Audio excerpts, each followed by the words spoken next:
Good morning. Welcome to First Church, First Church of Religious Science here in New York City. I want to give a special welcome to all of you who are signing in right now on Zoom, Facebook, YouTube, Live. And if you'd like to be part of our Zoom calls and be part of the interactive process that is after every lesson, send Jimmy in a private message your email address and your phone number. And that way you'll be sure to get a message for each of our 3 broadcasts, and you'll also receive an e-letter filled with our spiritual gems. So just send him a message, and that way you'll never miss anything we do. So this morning, I want to, again, I see all the people have already signed in since I started. Welcome you again. I want to start with a poem, or it's actually a passage in the beginning of our textbook, which for many years we sang here, and for some years we recited. And here it is. Peace be unto thee, stranger. Enter, be not afraid. Welcome. I have left the gate open, and you are welcome to my home. There is a room in my house. There is room in my house for all. I have swept the hearth, and I have lighted the fire. The room is warm and cheerful, and you will find comfort and rest within. The table is laid, and the fruits of life are all spread before you. The wine is here also, it sparkles in the light. I have set a chair for you where the sunbeams dance through the shade. Sit, rest, and refresh your soul. Eat of the fruit and drink of the wine. All is yours, and you are welcome. So that's a greeting that we use for many, many years. Again, I want to welcome all of you here. Today we're going to be talking about discovering who you've come here to be, and also discovering what your big thing might be. Everybody has something, and many of you are aware of it, you're working on it, and some of you are you're just starting to discover what your purpose is and what your big thing is. I want to start, though, with a little poem that I found for us. Very short. It's entitled The Seed Within. In the heart of a seed buried deep, so deep, a tiny plant lay fast asleep.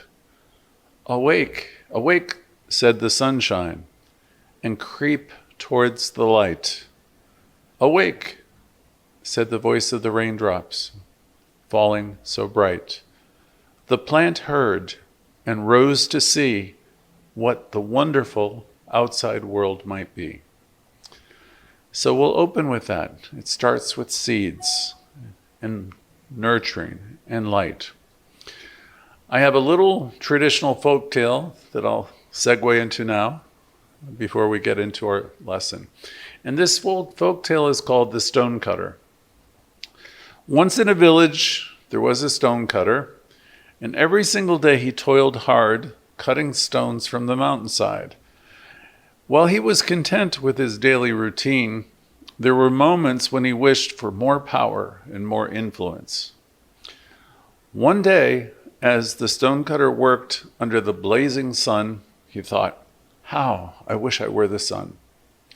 It has so much power shining bright, making everyone feel its presence."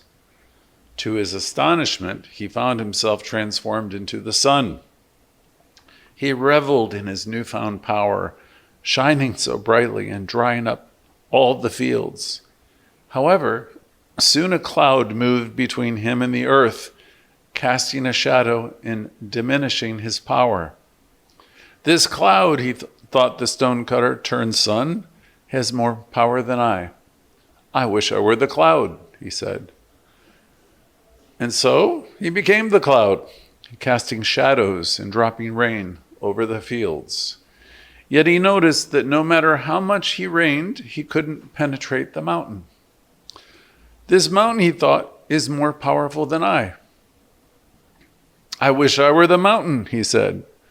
And then he became the mountain, standing tall and strong, withstanding the forces of nature.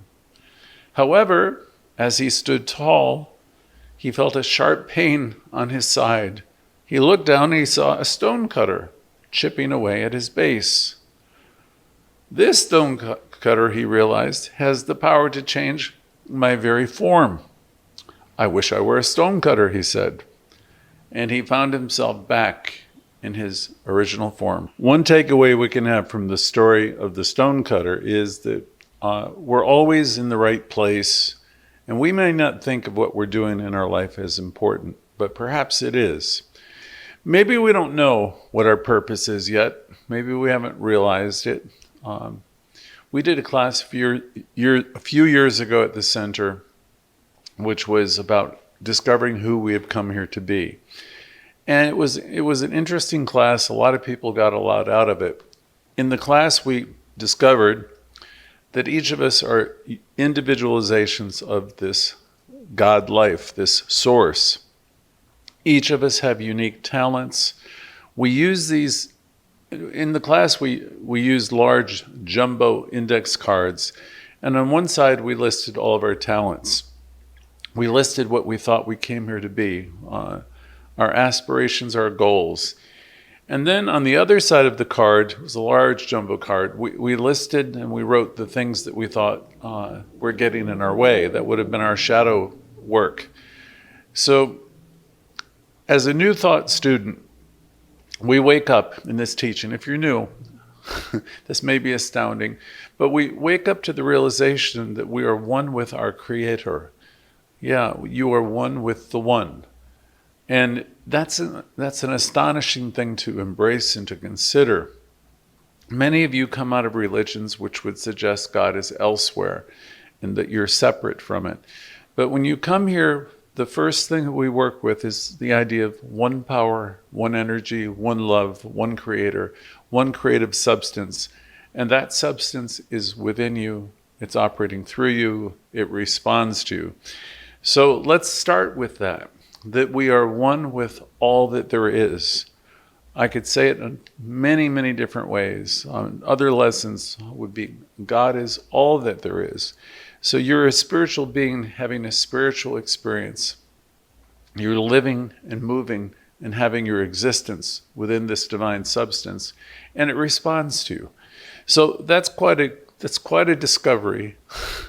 I'm sure there's some people listening out there, again, who think that whatever God they conceive of in their mind or higher power is out there above them. Some of you think he or she is keeping a scorecard against you, or that they might absolve you at some point in the future for sins that you imagined. But when you come here, I'll give you a definition for sin from Alan Cohen. Alan Cohen described sin as SIN, which he said is self-imposed nonsense. So it would be smart if we could let go of the ideas of that we're inadequate or that we're not good enough, and that you come into, as you come into this teaching, this beautiful teaching, you realize you've always been enough. You've always been amazing, and you're waking up to that with each and every class you listen to. Every day you come in and you tune in, every lesson you partake in, we're going to keep reminding you of how great you are. You see, we believe that there is one power, one source, one energy, one love, and that we are all part of it. We are one with it. And we believe that this power responds to us according to what we think and believe. We use the word consciousness a lot. Consciousness would be the sum total of your understanding. And your life reflects your understanding. If you understand that life is wonderful, and if that's infused in your DNA, that life is wonderful, that's what your life shows up as. It's reflected everywhere. In contrast, if you're using your power negatively and destructively, and you're filled with negativity, then it would be no surprise to anyone on this call that you're having lots of challenges.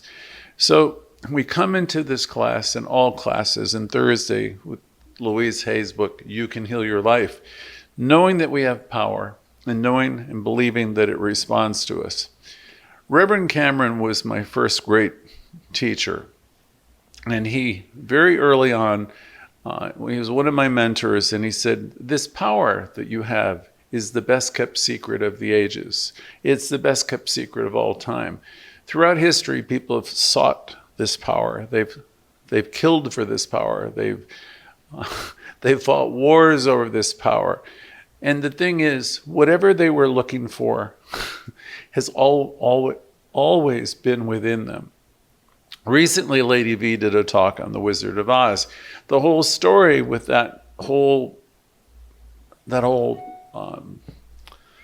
it's a story we all know, is we're off to see the wizard. So what are you searching for always? You're looking for that thing.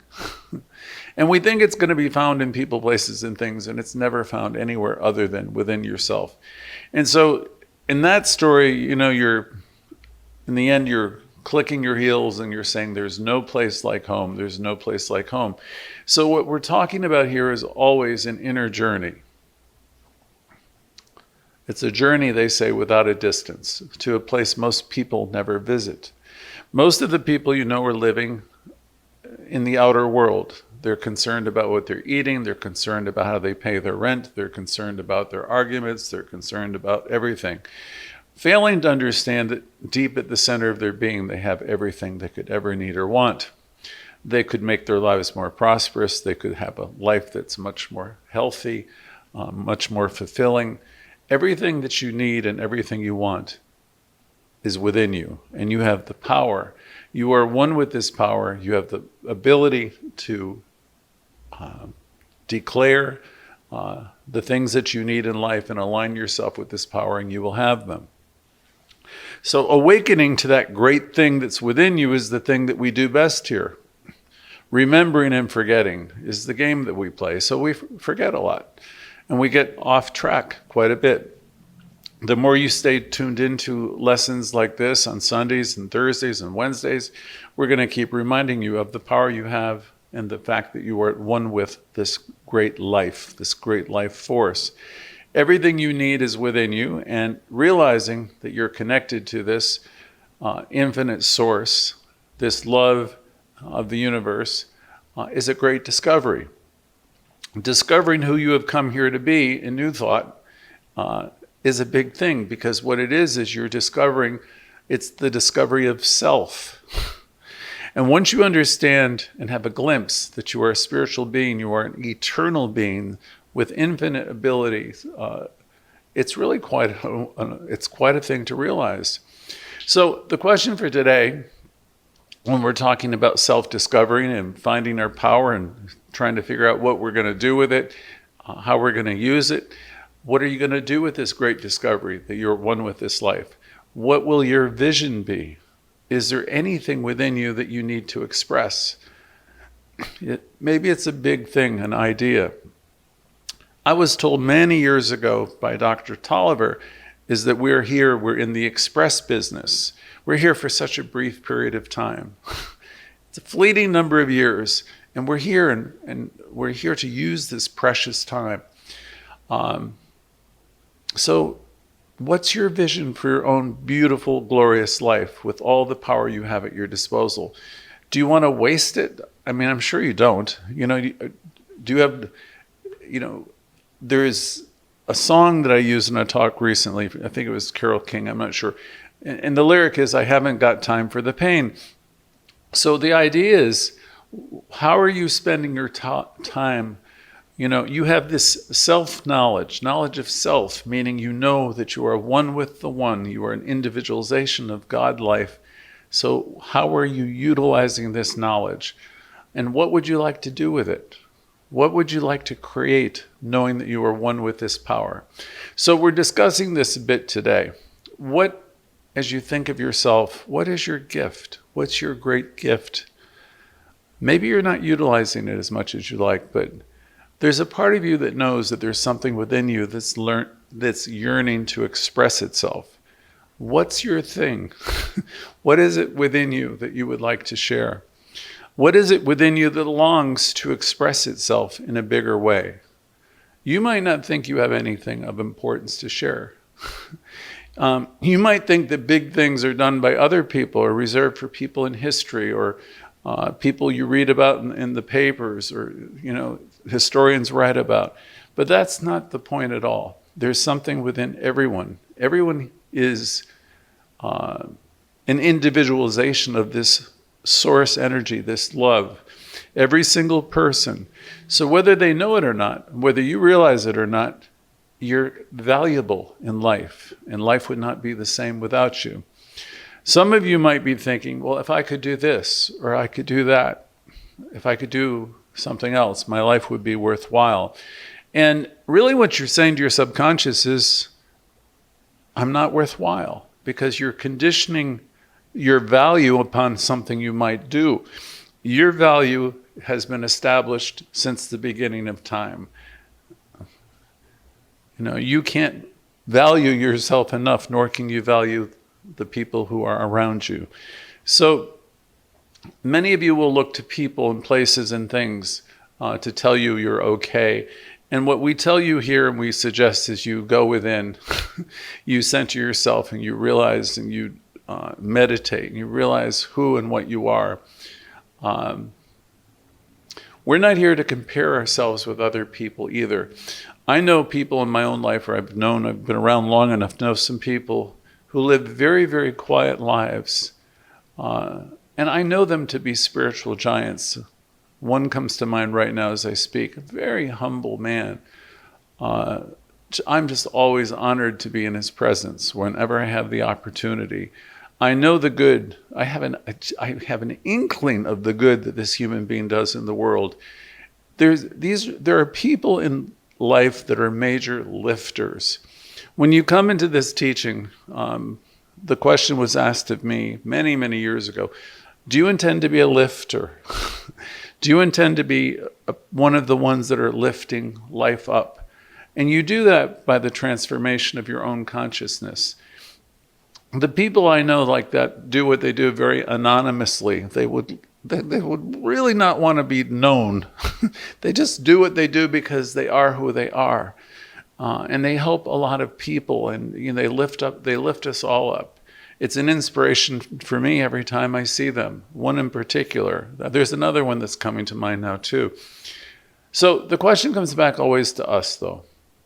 What's your life about? What are you doing yourself? What have you come here to be? What have you come here to express?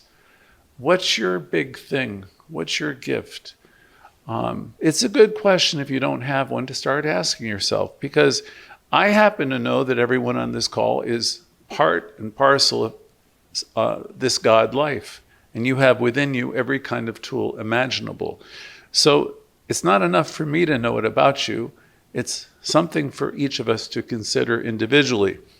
Who have you come here to be? Are you yet awakened? Do you know who you are yet? So this morning, what I want to do is to share some principles that we can use to get on track and stay there to accomplish our goals and live in a more expansive way so we can have a more expansive life. You've heard a saying, if you haven't, I'm going to say it to you. Life is too short to be little. I'll say it again. Life is too short to be little. Our teaching shows us how to be a master of consciousness, not a prisoner of your conditions. The conditions that are in your life do not have consciousness. You have consciousness. So no matter what's there, you have the ability to transform it, transmute it, and improve it. Ralph Waldo Emerson said long ago, there is no big and no small in the mind that makes us all. So each of us are one with the mind of God, who knows no small or great. Principle, God, source, is not bound by yesterday or anything that you've ever said, anything you've ever done, or anything you've ever believed. The God that we talk about, the energy that responds to us, is always happening in the now. If there's limitations in your life, they are there because of your own consciousness. And all that means is what you're aware of. If you'd like to partake in the bigger life, a more expansive life, a life that's much more interesting and much more fun, a life that's whole, a life that's peaceful, a life that's prosperous, you can have that kind of life. It's just the only thing that needs to shift is your consciousness. It needs to enlarge. What are you approaching the ocean of life with? Was a popular affirmation of Louise Hayes, where you can envision yourself approaching the ocean of life with a container. Do you dare to dream about having a big life? As you approach the ocean of life, what does your container look like? So we want to dream big, to live the biggest life possible, the most noble, the most wonderful life. Let yourself dream, create a big vision. So here's the thing, everybody. The universe totally supports us. It responds to our big ideas, our big visions. Emerson would say, hitch your wagon to the stars, as big as you can dream. You're here to soar and always go higher and further. It really can't happen, though, unless you have a larger vision for your life and for your relationships, your health, and for everything that you would like to have happen. It requires you to get into the driver's seat and to use your executive power. We love to meditate, and we love to commune with the life, but something more is required. This is something that's a little bit different. What we're asking of you in this lesson is to open your consciousness up to the connection that you have with Source, and realizing that your life will reflect your biggest ideas. Your greatest aspirations are always going to be reflected in your life. What the mind can see and truly believe, it will achieve. So let's think about this a little bit today for this wonderful lesson about creating a wonderful and expansive life.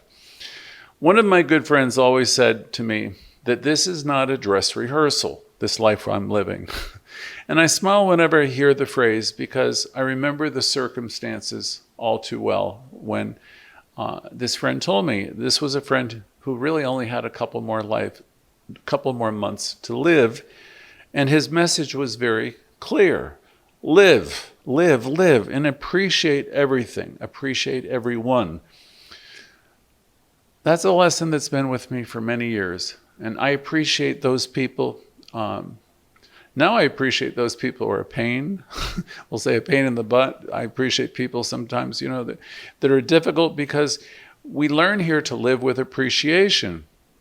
Because even the challenges that are here in our life are here for a reason. The challenges you're going through, you've been through, have been touchstones for growth. I think it was Disraeli who said, life is too short to be little. Life is too short to be little. So it's certainly too precious and too brief to get caught up in all the small stuff that doesn't really matter too much. My goodness, we don't have to have the last word on everything, do we? We don't have to correct people all the time, do we? We don't have to make people wrong. We don't have to make people anything. Who knows anyway whether we're really right after all? Our glorious and our beautiful life is here to be lived and to be appreciated. It's probably much later than any of us know. A while back, as I mentioned, I recall a song. It wasn't Carole King, it was Carly Simon, and the lyric was, I haven't got time for the pain. And what really struck me is none of us really have time to be involved in all of the small stuff, the stuff that just doesn't matter. I remember the president of religious science years ago, Candace Beckett, do a skit at a Silmar. And if my memory serves me, the whole skit was about how she gave her power away throughout the day or the week. And in the skit, I don't know if it was in the second act, but the point was, in the second part of the play, she spent all of her time trying to get her power back. Now, you really can't take your power back in the way she did in the play from the people, places, and things that she originally gave it to. The way you take your power back, of course, is by becoming 100% resolved to stop giving it away. So, many of our lessons are repeated often, over and over again.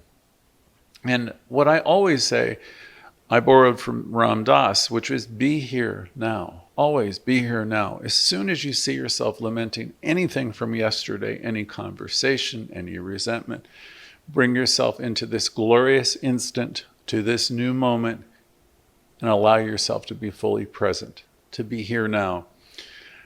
It's such a simple statement, to be here now, but it's something that's so very difficult for people to do. Because we go there and we're angry and we get resentful, and we have to find the means and the ways within ourselves to let go of the story about everybody and anything. I always say, I refuse to be offended. Yeah, I mean, when something happens, it's easy to be upset. But, okay, so that happened, and so what? If it's happened, it's time for you to do something with it, to let it go. Because as soon as you go into the story again and again about some person who's done you wrong or done wrong or whatever it is that you're nurturing, as soon as you go to that part of you that does that part of you that's critical about something or someone, real or imaginary, that's happened in the past, as soon as you do all that, it's kind of like the game gotcha. It's gotcha. It's got you. You are reacting to something or someone. You're reacting to something that's on television or something you've heard or something you've imagined. As soon as you do that, the peace of God is gone. I'll say it again. As soon as you are reacting, the peace of God is gone. I remember from the Course in Miracles a beautiful line which has guided me for a couple decades, which is, the peace of God is my one goal, my purpose, my function, and my life. The holy instant which they refer to is where we are one with Spirit. And that holy instant is lost when we react to people, places, and things. It's lost at least for a while until we remember, until we come back. Lost until we can remember and wake up once more and realize, as Louise Hay said, and all of our teachers, that all is well. So we want to keep coming back to the realization that all is well, that we are inlets and outlets of God activity. And how quickly we forget that. I'm astonished how I can start out so well on any given day and how quickly I can forget. How quickly I can forget that we live in this perfect universe that's all good and all God. So why do I rebel? Why do I create within myself all these stories about what's wrong with people, places, and things, what's wrong with myself and what's missing? Why do we do that? Why do we create people as being opponents so often still? When we are in the teaching where we know everything is God and everyone is God and everyone is doing the best that they can, why do we go off and start doing that? When in fact people are just showing up doing the best they can with the understanding they have. You might be asking yourself, as I do sometimes, when will I ever learn? So I don't know about the rest of you on the call today, but I forget. And thankfully, because I'm tuned into this teaching 3 times a week, and I'm spending a lot of time on developing lessons, thankfully, as often as I forget, I quickly remember. And then I'll let go. Then I will let it go. I will let it all go. I keep letting it all go. I tell myself, whatever is going on, this is God in my life, no matter what's happening. I might have been sick, or I might have been facing an illness in the past year, and I will tell myself, this is God in my life, and all is well. And I will continue to tell myself that I am full, I am complete, and that there is a perfect pattern of health operating in me and through me. A perfect pattern of wealth, wholeness in me, operating through me, and I will tell myself that I am prosperous and abundant, and I will continue to say it to myself until I actually believe it. This is affirmative living. This requires our paying attention to our own conversation. Our consciousness, our awareness is reflected in our day-to-day living. This is the law of attraction. This is the law of mind. So we want to stay the course and we do the work. Goodness, and there's always more to do.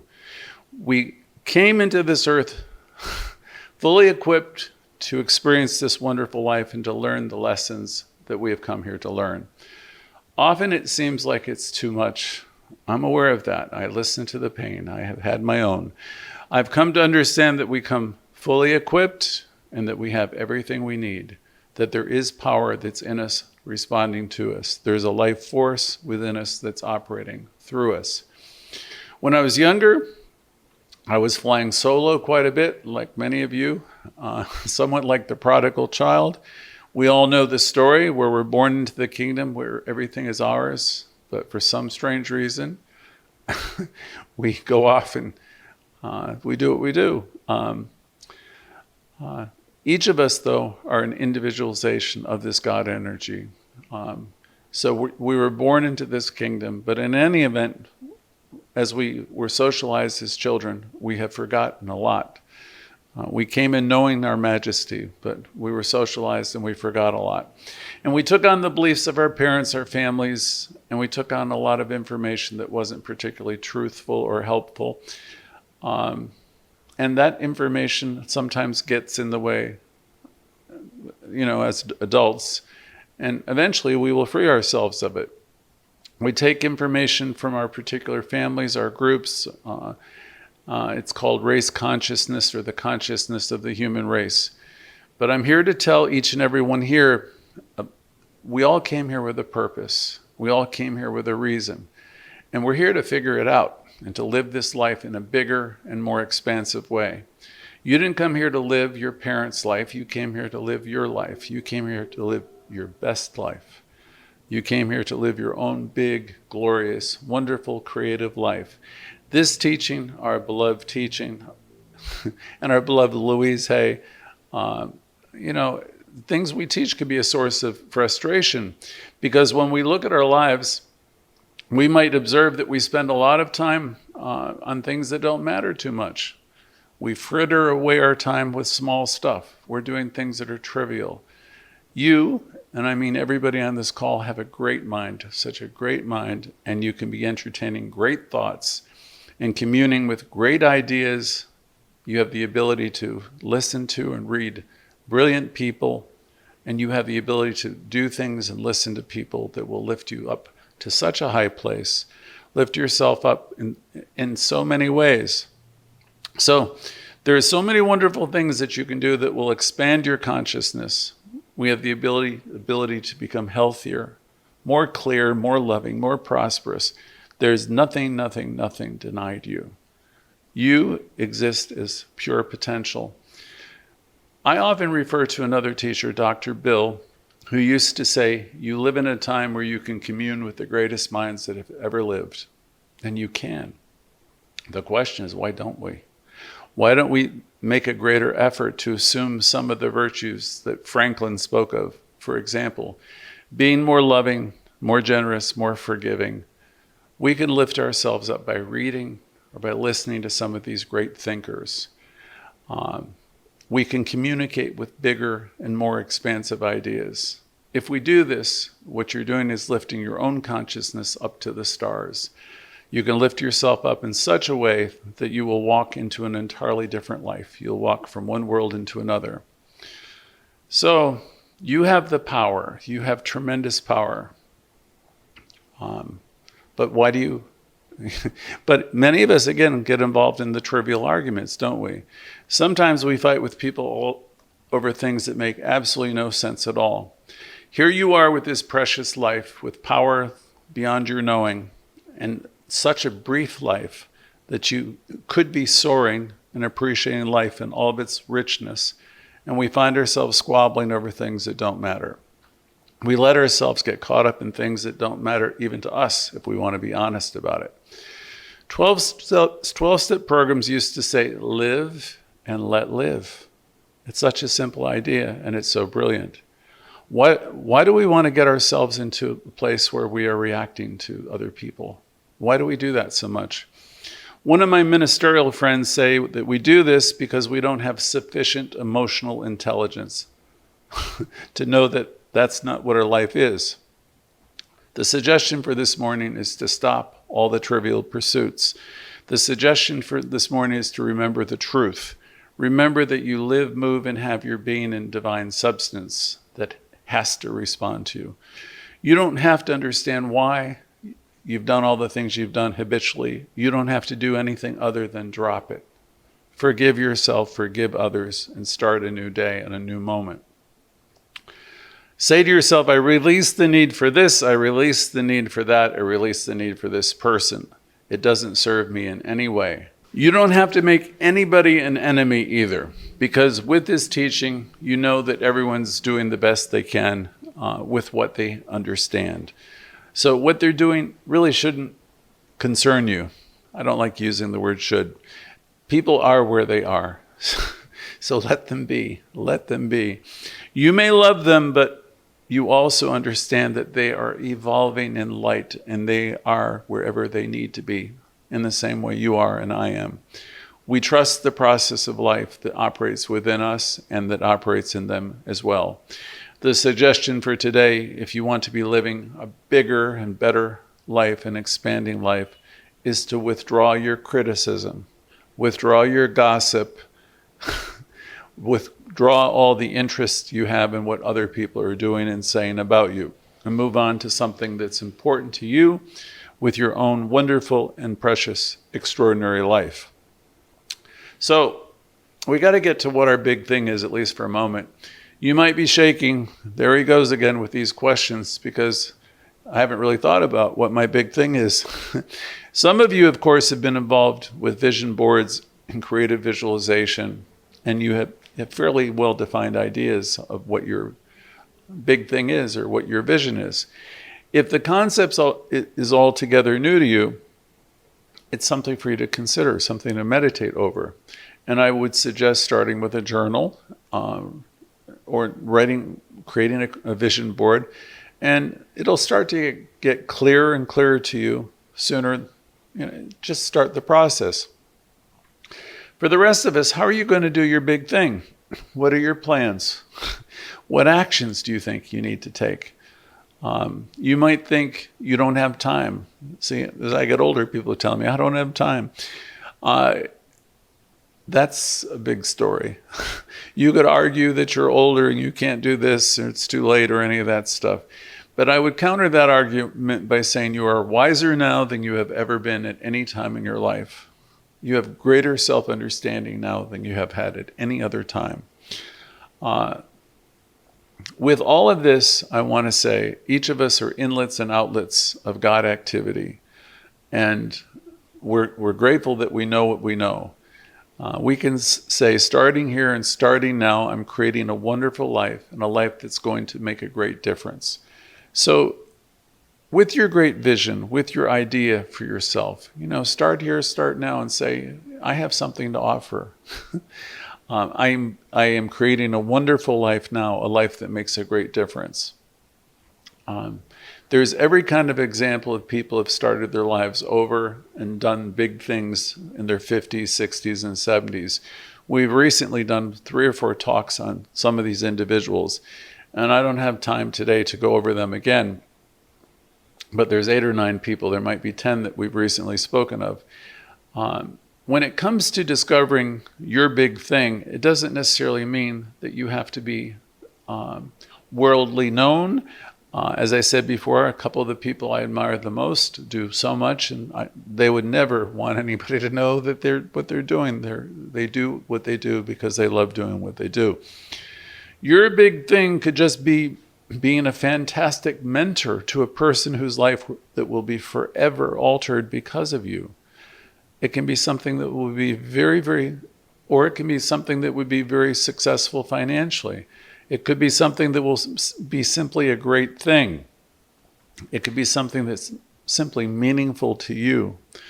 And if for whatever reason the thing that you want to do isn't right now happening, the suggestion is keep at it, because you very well may discover along the way, as you're going towards this big dream, that something even bigger presents itself for you.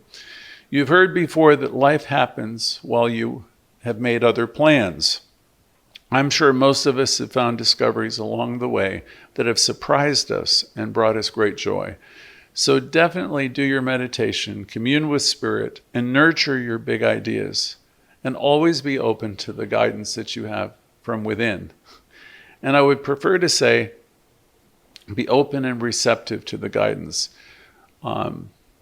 You have within you what we call an internal guidance system. So in your prayers, always affirm to yourself that you are open and receptive to guidance.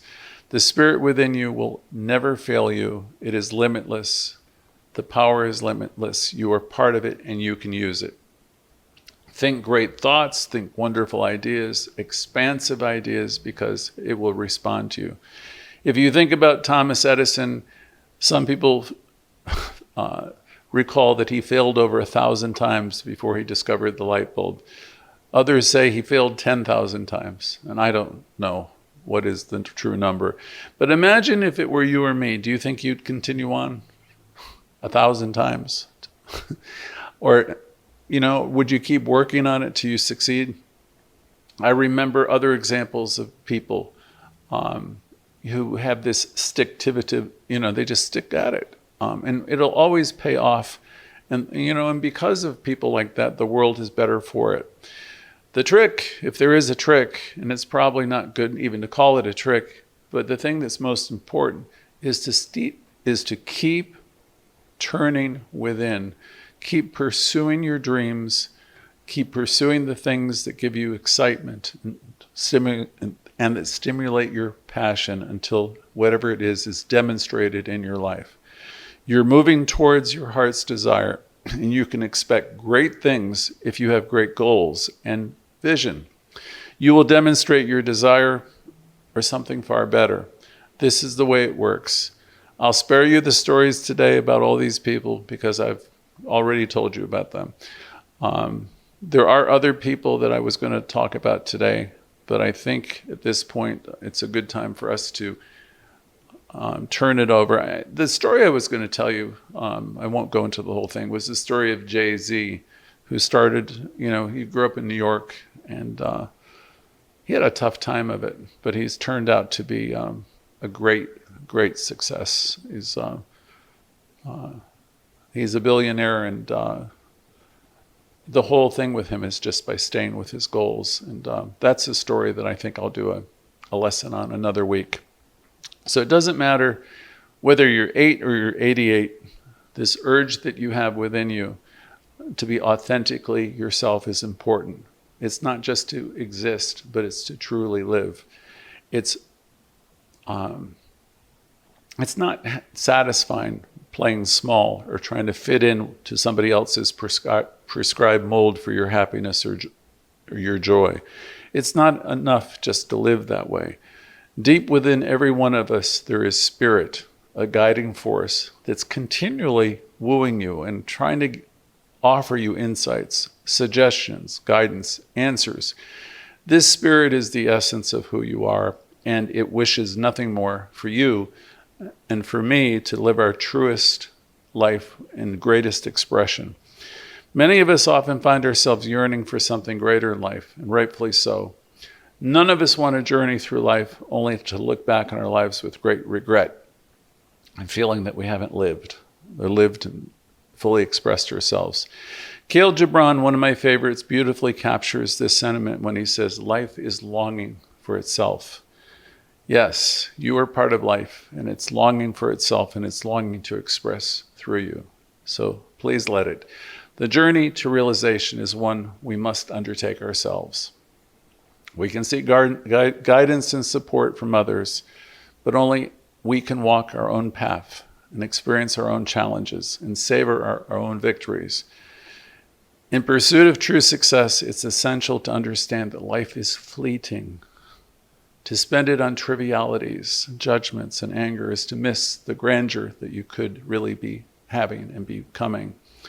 Mastery is not just about mastering the external world, but it's about achieving mastery over your own consciousness, to genuinely thrive and flourish. And to do that, we must strive to be masters of our consciousness rather than prisoners of our circumstances. So that's enough for me today. You have all the power. The whole universe is within you, responding to you. So think great thoughts, make great plans, have a great vision. And we'll see you the other side of the break. Thank you.